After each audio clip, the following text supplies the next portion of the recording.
Underwood. Thin ice! So I can't knock down a triple here.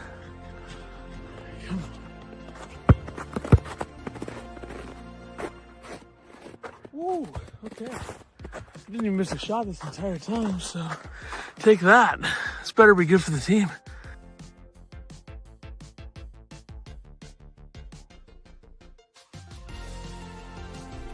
Oh, I thought for sure. there it is. Boom! Yes!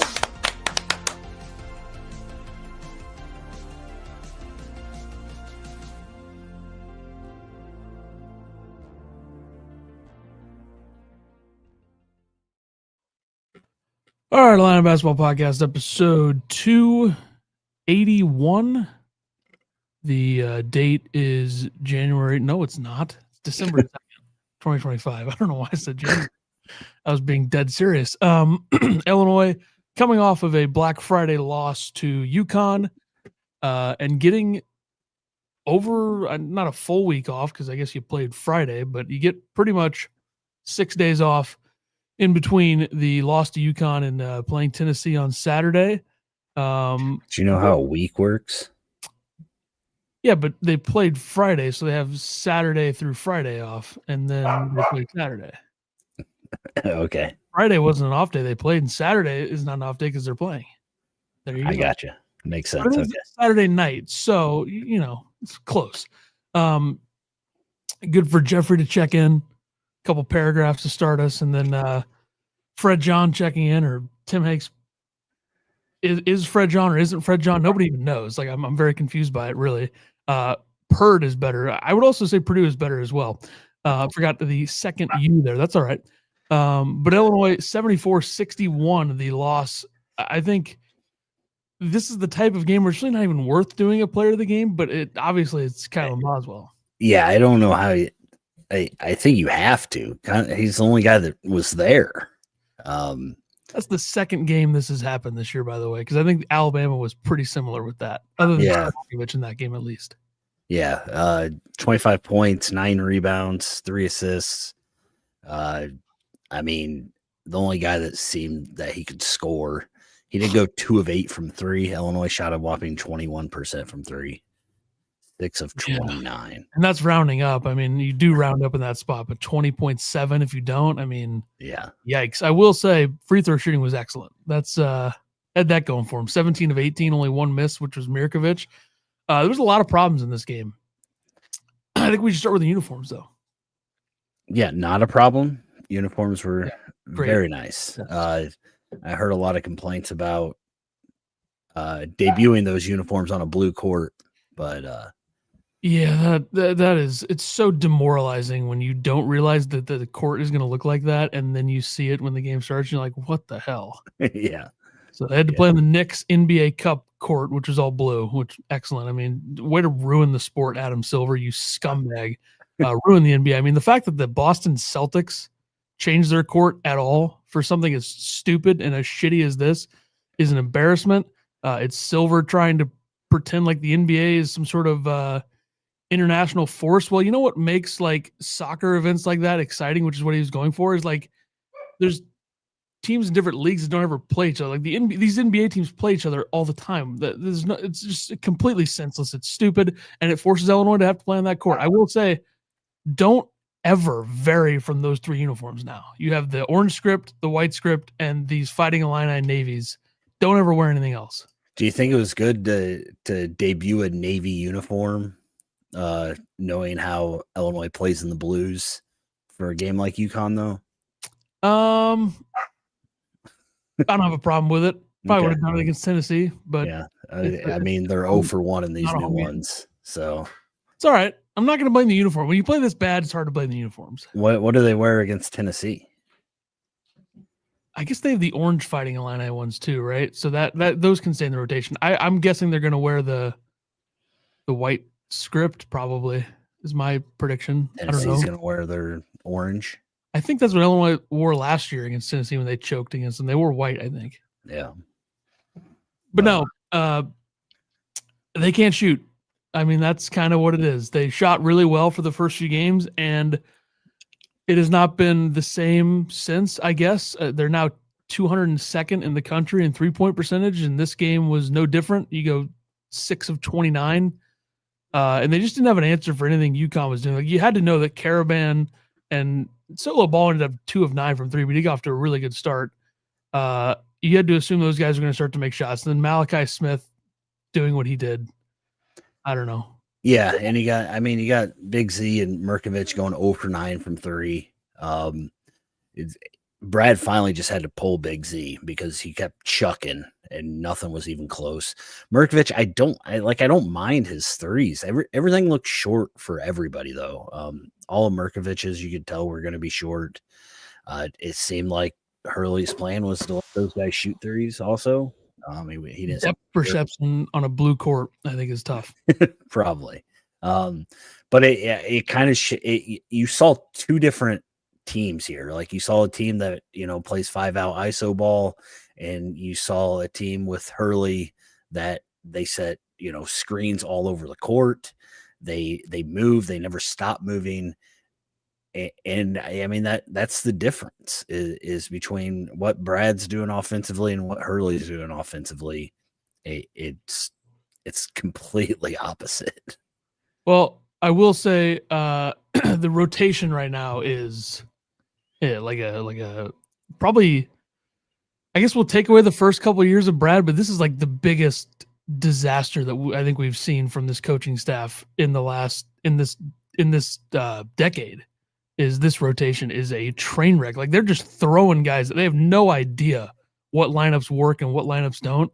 And this is a great example of that. Like, you're just don't ever expect Brad Underwood to beat elite coaches like this unless he's got the better team by a lot. Because it's just not going to happen. Dan Hurley is in a different league compared to Brad in terms of in-game coaching. And I think we saw that although I will say UConn, as great as that Illinois team was 2 years ago, UConn was like all-time great. So we can throw some of that aside, even though Illinois, Brad got outcoached abysmally in that game too.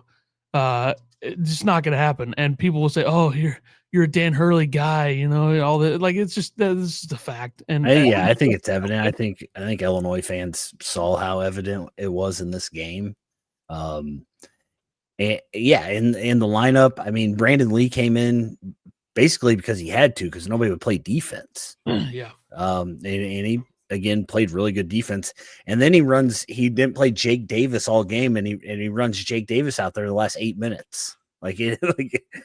It's just, I don't know if he was just pissed off and he's like, here you go. Because he had Mirkovic and Stojakovic on the bench. Those guys, Mirkovic played 18 minutes. Wagler played 14 minutes. The only constant in the rotation is that Boswell is going to play 30 plus no matter what. And Hummer's playing over 25. Exactly. And it's like, there's time to figure this out. There's no panic button being hit, but it's like, yeah, the rotation is a train wreck. And that is kind of a product of when you have, 11 guys that you think can play.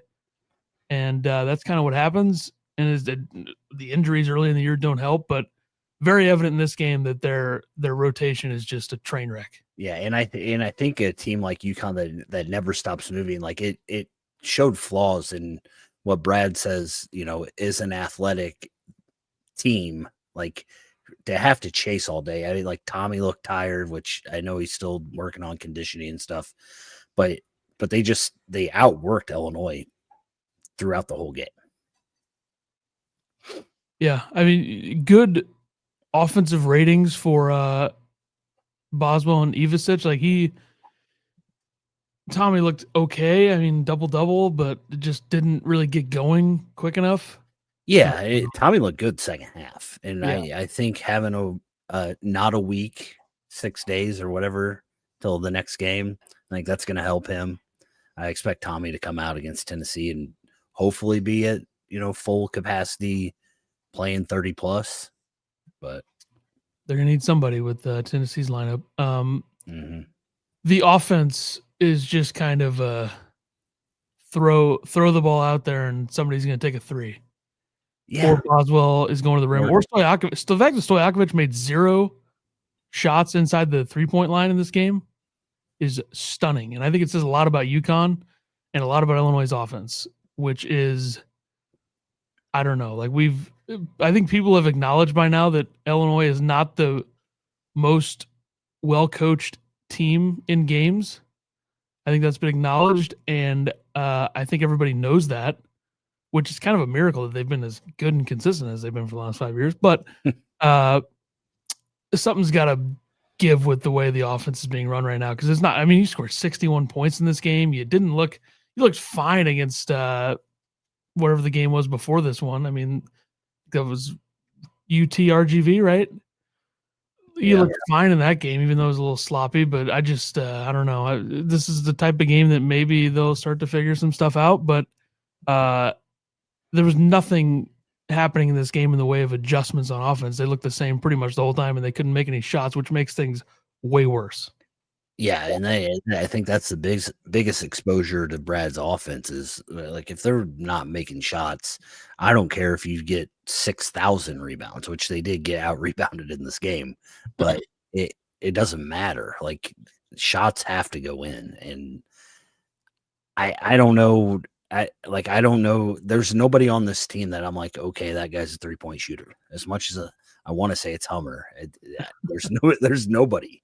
Like, there's nobody that I'm like, okay, you can take a 3. You can take 4 threes, Merkovich. You can take 5 threes, Big Z. Like, I know. I don't want Boswell taking 8 of them, but that's the offense Brad runs. I mean, it is 5 out and it's ISO ball. And I don't know if they it's not going to change. That's the problem. Like we know this with Brad. If he comes out and starts doing something crazy next game, like against Tennessee, I'd be absolutely shocked. Mirkovic 26%, Stojakovic 28%, Petrovic is 2 for 4, so we won't even count that. Boswell 31%, and he's taken the most in the team, one more than Hummer. Wagler 33%, Tommy 39%, which is only 18 attempts. Hummer 35%, which we can live with that, although you'd like it to be a little bit higher. Big Z 32%, and I would guess that his 19 misses have not even been close, because he either makes it where it doesn't touch anything but the net, or he bricks it. And this game was brick city. Yeah. And Jake Davis 33% is not going to cut it. Yeah, and as good as Petrovic is, I think his size showed a lot in this game. I mean, he couldn't get anything done around the rim. Yeah. I don't know. I mean, again, I'm not a guy to ever go after Brad, but this, I mean, Dan Hurley did it again. I mean, he made Brad look like a fool. So That really shouldn't surprise us, though. No, I'm not saying it's surprising. I was told by UConn fans that they are a juggernaut at Madison Square Garden, so that plays into it a little bit. Yeah, I think it was Warner said it was 85-15.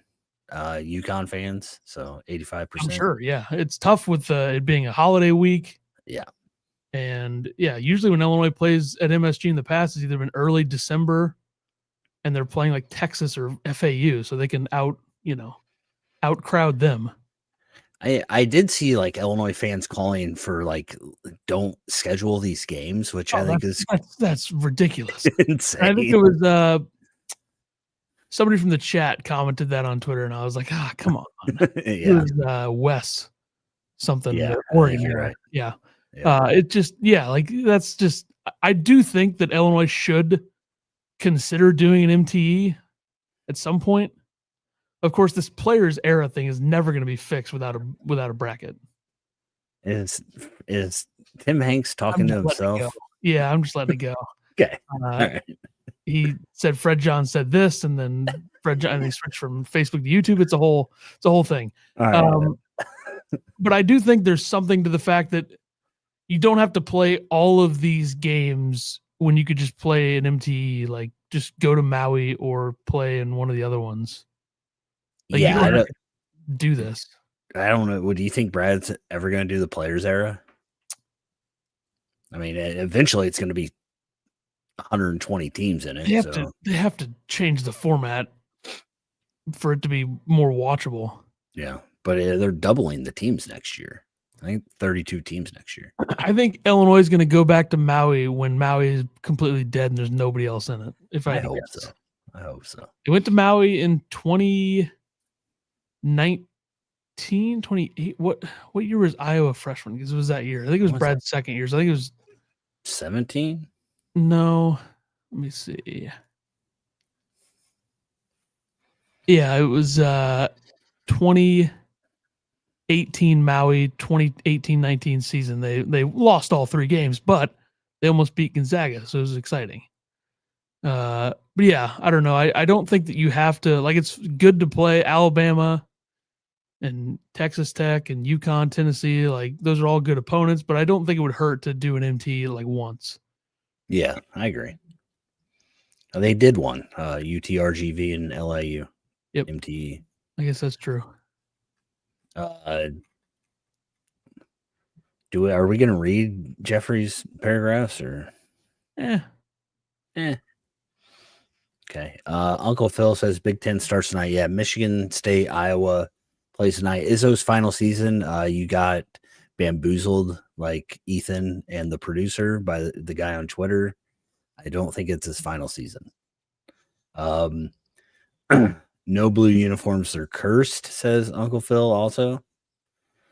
Bob Johnson, hey guys, we are just too slow. Petrovic looks good offensively, but his defense is bad. I would like to talk a little bit about Petrovic. Not a great game for him. 1 for 7 from the field, 2 points, 2 offensive rebounds, 2 assists, 3 turnovers. I will say about him though, like, maybe one of the 2 or 3 highest effort guys on the team that I've seen so far this year. I think he plays really hard. Yeah. Defensively, it's going to be tough with his size, but I mean, he has to play, especially when you have no offense. Like, if you're going to have no, you might as well have a point guard out there to do stuff. I don't know.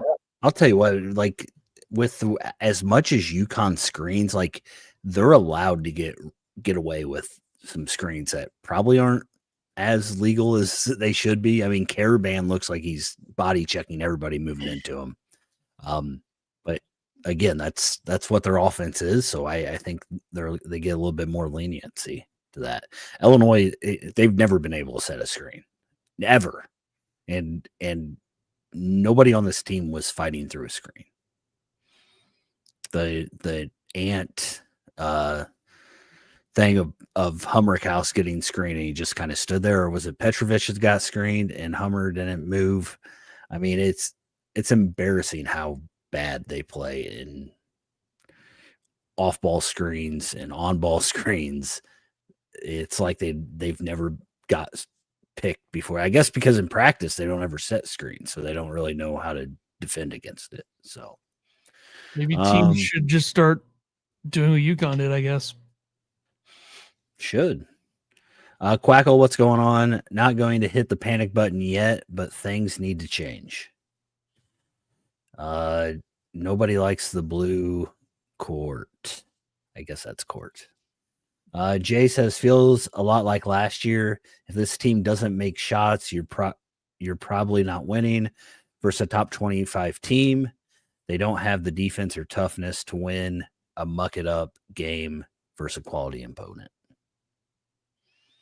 Spot on. Fred, John, and Tim, we'll just let you guys talk to each other.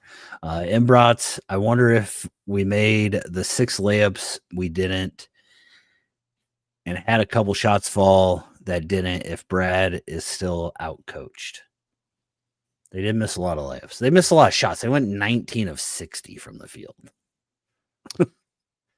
I think he is out-coached no matter what in this game, but yeah. Fine. I don't know. I mean, if they don't get that 4-point play and it's a 7-point game, I mean, I know it's not on here. You didn't even list it, but the foul call, yeah. the foul call, clear shot clock violation. I don't know. Even if they just give UConn the ball with 2 seconds on the shot clock, it's better than the decision they ended up making. Yeah. I mean, you saw it. I don't know if they got a stopwatch out and they tried to do it that way, but he clearly didn't get fouled until after the shot clock would have went off. I don't know if it would have made a difference. It probably wouldn't have, but a 7-point game, would have been a lot better than I think he missed a free throw, 10-point game. So, but the fact that shot even went in was insane. Yeah. Jay says, like Brad says, he's got to do a better job getting these players tougher. How do you do that? These are not young kids here. They are who they are at this point. Uncle Phil says Maui was dead this year. I think it's going to be dead next year too. So be a great tournament for Illinois to get into. Yep. They should. All right. Yeah, Dan Hurley is a billion times better than Brad Underwood. I think that's kind of the consensus here. And Illinois needs to learn how to shoot. No better way to learn how to shoot than having 6 days off and playing Tennessee, where you scored 62 points against them last year and should have won. Yeah. Yep. So, all right. Number 14, Tennessee. Nope. Number 14, Illinois. Number 13, Tennessee. Saturday, 7 o'clock on ESPN, which Big Ten teams traditionally haven't played on ESPN. This game's in Nashville, Bridgestone Arena, home of the underperforming Nashville Predators. Back-to-back years of that for them. Make some big moves in the offseason. They just suck. It's tough for them, but who cares about them? Tennessee is at Syracuse tonight. Tennessee's last game was an 81-76 loss to Kansas without Darren Peterson, who's the star freshman for the Jayhawks. Melvin Council and Trey White and Elmarco Jackson popping off, as the kids say, against Tennessee in that game. And Tennessee's offense was brutal because they had 4 guys in double figures and really not a great performance from 3. They shot 28% and they missed 5 free throws and, all that stuff. Had 9 steals though, so beware of that if you're Illinois against Tennessee. Illinois lost this game basically at the buzzer last year, right? Again, in Champaign against Tennessee, they were winning and then they lost. I think it was 64-62. They lost to them the season before as well. You were at that game, I believe. Yes. And they're 0-2 against Tennessee in the last 2 years. So we'll see how that bodes for this season. I don't know. Nobody knows. We'll find out. Big glass game. The glass is going to be an emphasis, I think, for Illinois. Tennessee's 3rd in the country in offensive rebound percentage. Illinois is 15th. Tennessee against Houston. They beat Houston by 3. They had 13 offensive rebounds. They beat Rutgers by 25. They had 15 offensive rebounds. They beat a vaunted Tennessee State squad by 29. They had 10 offensive rebounds. So they're pretty much a double-digit offensive rebound team in every game. They had 18 of them against Rice. So we're talking about some pretty high-level opponents there. 20 against North Florida as well for Tennessee. And if you look back at last year, I know the teams are different. If you look back at last year, 66-64 was the final. Illinois had 11 turnovers, 7 of which were from who do you think on the team had 7 turnovers against Tennessee last year? KJ. Yep. And then Trey White had 1, Will Riley had 1, Merez had 1, DGL had 1. But KJ kind of, kept him in the game a little bit. Had 22 points, but 10 of those were free throws. They were winning this game. This was a huge referee show game. There was 36 free throws attempted by Illinois, 28 by Tennessee. Illinois was, 31-30. They were down 31-30 at the half. And then going into the final 10 minutes, Illinois was up. Quick math here. Illinois had 52 points and Tennessee had 46. So Illinois is up 6 going into the final 10 minutes. They outscored 20-12 in the final 10. And that was that. Jordan Gainey had a big game, had 23 points for them. But this is a much different Tennessee roster. A lot of new faces. You look at the continuity from last season, 193rd in the country. They bring in Jacoby Gillespie from Maryland. He's been solid at 32 points against Rutgers. He's shooting it 35% from 3. You look at his games against Illinois last year, he had 12. in the Big Ten tournament blowout. And then in the regular season, he had 15. So that's a guy to look for with Tennessee. He's shooting, what'd you say, 35%? He went 1 of 10 from 3 against Kansas. Yeah. So I don't know what he was at before that, but we went 9 of 19 in the 2 players era games before that. Gotcha. 6 of 10 against Rutgers. Yeah, so he's had 2 games this year where he struggled from 3. Tennessee State, he was 1 for 7 as well. Quackle says there were 2 inbound passes at the end of the game that were absolutely botched against Tennessee last year. Oh, how you guys have that good a memory? Go back and watch. Okay. It was basically your typical Illinois watch party where it's basically like a Purdue game with Tennessee. Akpara's back. They got Cade Phillips, who's kind of got an expanded role this year in some ways, playing more consistent double-digit minutes, but not quite as many as he played in some games last year. They got Nate Ament, who has been pretty good. The big man. He's a freshman. And they got Bishop Boswell, probably not related to Kylan. He's from Charlotte, North Carolina, so I doubt it. He's shooting 4 of 7 from 3, but he's missed 3 games this year, but he has played in the last 3. That's something to keep an eye on with them. They have the number 18 offensive efficiency, 13 defensive efficiency. They shoot 35% from 3. They're 14th in the country in assists per field goals made, which is not quite UConn level, but pretty close. They're 30th in the country in bench minutes percentage, 49th in average height. And they started the year 7-0, and they're coming off a loss, and they play at Syracuse tonight, which they should win that game. And then they got a big couple games in a row. They got Illinois, and then they played Louisville after that. So I don't know. We'll see how the numbers look for Illinois in this game shooting. I think that's obviously going to be an important part of this because Tennessee likes to defend. They like to guard. They're good at it. And a way to beat that is by making shots and having Bill Self kind of get the refs to give you some calls so you can have 30 free throw attempts and shoot 41% from 3. So that's what Illinois got to do. Over under 4.5 turnovers for Stojakovic. Under. He's going to have a dominant game. Okay. And I will say I wrote down Petrovic over under 13.5 minutes. I believe he played 18, so he beat that.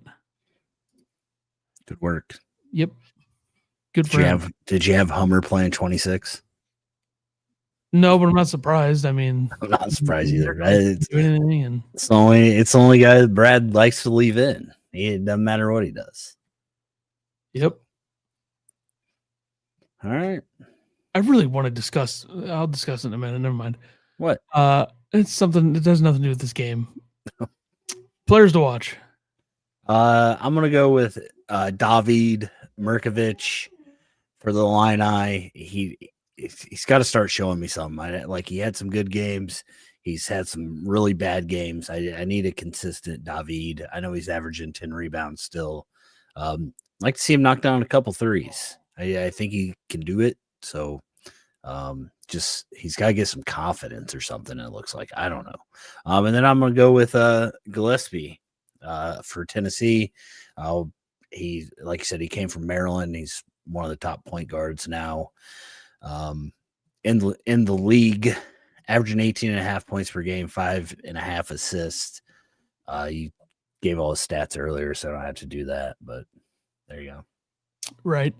I'm going Andre Stojakovic, bounce back spot for him. Veteran guy, you expect him to be able to handle a team like Tennessee. You also expect him to handle a team like UConn, but that's fine. He was good against Alabama. I'll give him that. He was good against Texas Tech. Really good in their first 2 power conference games, and the third one, not so good. So hopefully in the fourth one, he is good.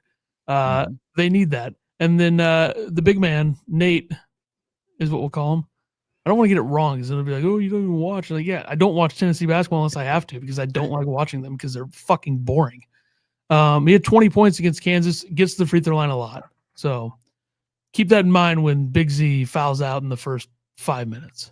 Keep that in mind. Predictions, Ken Palm says 79-76 Tennessee. I'm going to go Illinois wins 82-79. Keep in mind, we've been very sharp with predictions this year. Except for the UConn game. I don't think either of us predicted Illinois to score 61 points. No, but we both thought they'd lose. Yeah, true. Alabama, though, I think we were probably both wrong. I definitely picked Illinois against Alabama. Yeah. I'm taking Illinois 75-70. I don't think his team is capable of scoring 80 points right now against Tennessee. Battle of mid coaches. Rick Barnes versus Brad Underwood. These guys are mid coaches. Then, like, what the hell is, who can I call out as a coach? What is Brad Brownell at Clemson? I mean, that was a joke. Nobody clipped that. Good mid coaches. Jay says Illinois needs this game. Hopefully Tennessee doesn't do something stupid and lose to Syracuse tonight. Because we don't need another team coming off a loss. So they got to show up. Like Brad's. I'll give it to him. Haven't had everybody back. Blah blah blah. Like you've had 5.5 days or whatever Ethan is trying to go with here. To get ready for this game, to have a practice with everybody there, probably come out tomorrow that somebody, broke an ankle or something during practice, but that's okay. Hopefully it's Fagbemi. But yeah, Illinois got to beat Tennessee, or I mean, the season's over. I would say. Yeah, some would say it's over. Yeah. What channel is Michigan State, Iowa? Isn't like Peacock? Yeah, Peacock.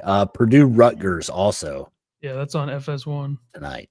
So, you also have some good games. Florida Duke on at 6:30. Yeah. UConn plays Kansas on ESPN2 at 8, and North Carolina plays Kentucky at 8:30 on ESPN. Yeah. So big night for college basketball. I want to talk about Missouri real quick because Illinois will play Missouri in 20 days or something. 19 days. 22nd, I think. So yeah. I don't know if you count today or not. I don't know with 20 days. Math, I don't know. 7:00 Monday night, the 22nd on FS1. I think we've definitely talked about this before, but like their schedule is an atrocity. Like why is anybody judging anything Missouri basketball does right now when they've played Howard, Southeast Missouri, VMI, Minnesota, who sucks, by the way, Prairie View A&M, South Dakota, South Carolina State, and Cleveland State. And I've probably done a Missouri schedule segment like 4 times in the last 2 years or 3 years. But like, this is fucking egregious. Like they played all of these games at home. They play at Notre Dame tonight. Wow, that's don't try too hard, fellas.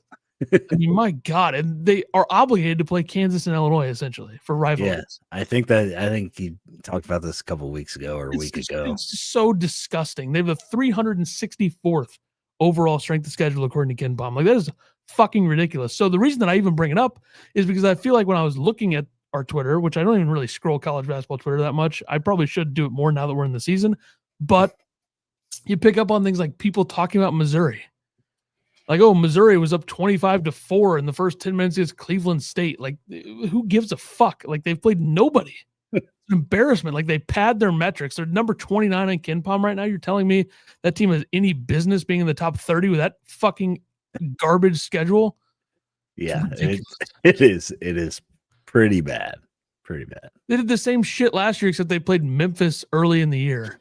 Yeah. And they lost. Yeah. What was the score of the bragging rights game last year? Close one. Illinois 80-77. Okay. Year before that, just in case anybody's counting, 97-73. Smoked them, right? Okay. That was 2 years ago. They went 0-18 in the SEC that year. Last year they started 4-1 in the SEC, then went 6-7. I wonder why, because they started playing good teams. Weird how that works. It's a total embarrassment. They lost to Drake by 10, didn't even put up 60 points in the tournament, which Ben McCollum, hell of a coach, but it's just disgusting that Dennis Gates does this fucking bullshit. And then people talk about how Missouri is like good or whatever. It's just ridiculous. There should be no judgments whatsoever made on Missouri's basketball team right now. None. Why, you got Sebastian Mack on your team? He's really lighting it up from downtown. 22%. What a loser. Loser program. But Illinois' got to focus. They got a few games to go here before that. Yeah. Around the Big Ten. Chance Illinois is 7-4 going into the bragging rights game. Like, could easily lose to Tennessee. They could easily lose to Ohio State. I don't want to get negative, though. We'll have to see how the Tennessee game goes before I get too negative about these guys. All right, Michigan dominating in the Players Era Festival. They're number 3 in the AP poll. They're number 1 on KenPom. Now they're 7-0. Number 1 defensive efficiency in the country, 11th in offensive efficiency. One of the more dominant teams inside the paint. They beat Gonzaga by 40, which does not happen often. Insane, yeah. Beat Auburn by 30. It's kind of weird because you look at their margins, they're like perfectly even. They won by 40, 30, and 40 in the Players Era. Really? So they're plus 110 point differential in 3 games. Yeah. So I guess them barely beating Wake Forest and barely beating TCU maybe helped them figure out how to play higher level, or I guess power conference schools, because that is weird. They only beat TCU by 4, and they probably should have lost to Wake Forest. Yeah. And now their schedule sets up pretty nice. They got Rutgers on Saturday. They got Villanova at home. They got road game against Maryland, who stinks. They really have nothing crazy until Wisconsin. I mean, it's a home. Like, their next game that I would consider hard is January 30th at Michigan State. It's crazy how that sets up. And then it does get pretty hard into February because they play at Purdue and they play Duke on a neutral. They play at Illinois, at Iowa. So it'll get harder. But Yaxel Lindeborg certainly looks like the best player in the Big Ten right now. Pretty much puts up 20 points he's 25 for 29 from 2 this year. He's shooting 86% from 2. Yeah. I don't know why the fuck didn't he go to the NBA? Stupid. True. And Merez is a loser. He can go fuck himself. I don't give a fuck if Merez is playing well or not. Oh, Illinois could really use Merez. Fuck him. That's what I say to that. Could you imagine Brad trying to run a rotation with Merez on this roster too? Like, it wouldn't work. Yeah. But it's not even about that. It's about the principle of fuck him. How about that? That's the principle of it. Merez Johnson is a traitor. And the fact that I see tweets say, boy, this team could really use Merez, to the people who tweeted that Illinois can use Merez, turn in your fan card and go fuck yourself. Go root for Michigan, you fucking piece of shit. That's what I say to that. And I'm going to lay it on as thick as possible until Illinois plays Merez. He can go fuck himself. That's what I say to him. Indiana, Louisville on Saturday. Big time game. That's a huge test for Indiana. Indiana's look good. I mean, they played nobody. They played shitty power conference schools, Kansas State and Marquette. And in football, you could say, oh, you just like Bears fans right now. It's like, oh, you just got to play who's on your schedule, which is 100% true. But in college basketball, you schedule it. Yeah. Quit being a pussy. DeVries. K-State lose to Bowling Green last night. Did I see that? Yeah, they suck. They're bad.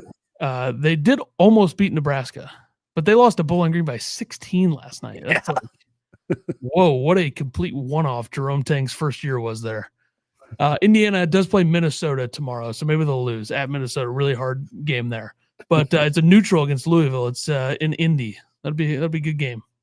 Yeah, Louisville's really good, and I think they haven't played anybody either. They did beat Kentucky, but it was a home game. Does it really count? They do play at Arkansas tomorrow. So Indiana could catch Louisville off of a loss at Arkansas. Not an easy game there. 6 teams in the Big Ten are 7-0 on the season. Nebraska's 8-0.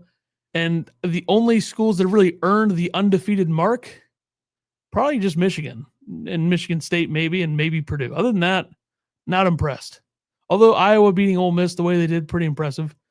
But Michigan certainly earned it the most. I mean, Purdue has the Alabama win on the road and Texas Tech by 100, so you can give it to Purdue. Michigan State has the home win against Arkansas and the neutral over North Carolina, so you can give that to them. But Nebraska, USC, Iowa, Indiana, fraud undefeated teams so far based on scheduling.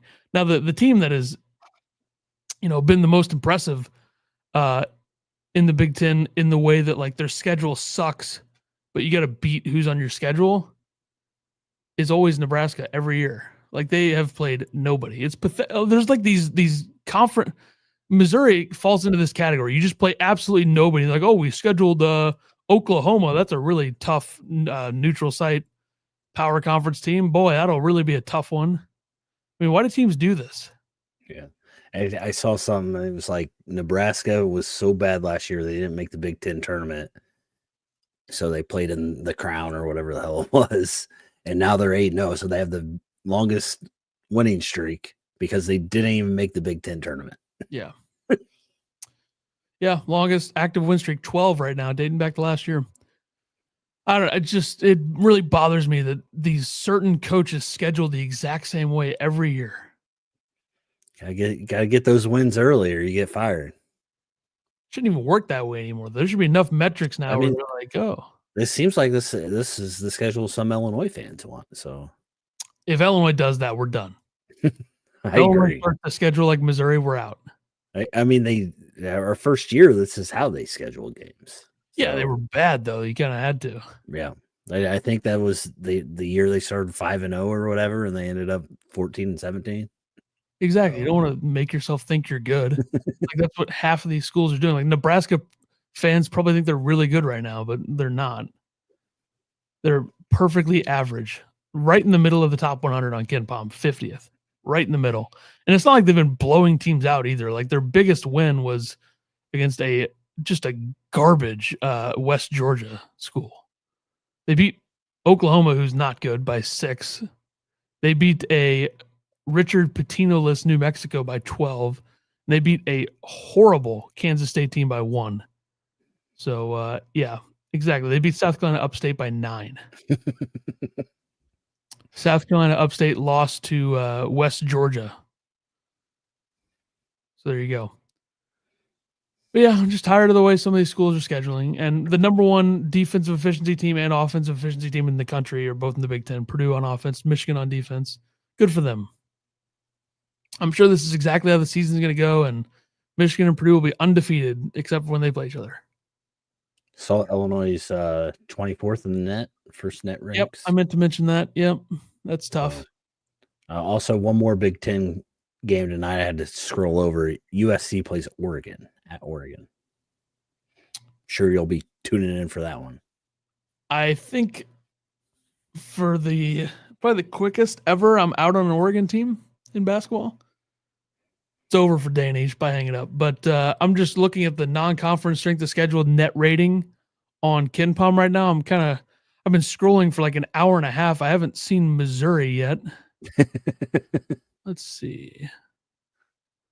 Oh, wow. UC San Diego 241st. Oh, wow. Duke 248th. Boy, no Missouri yet.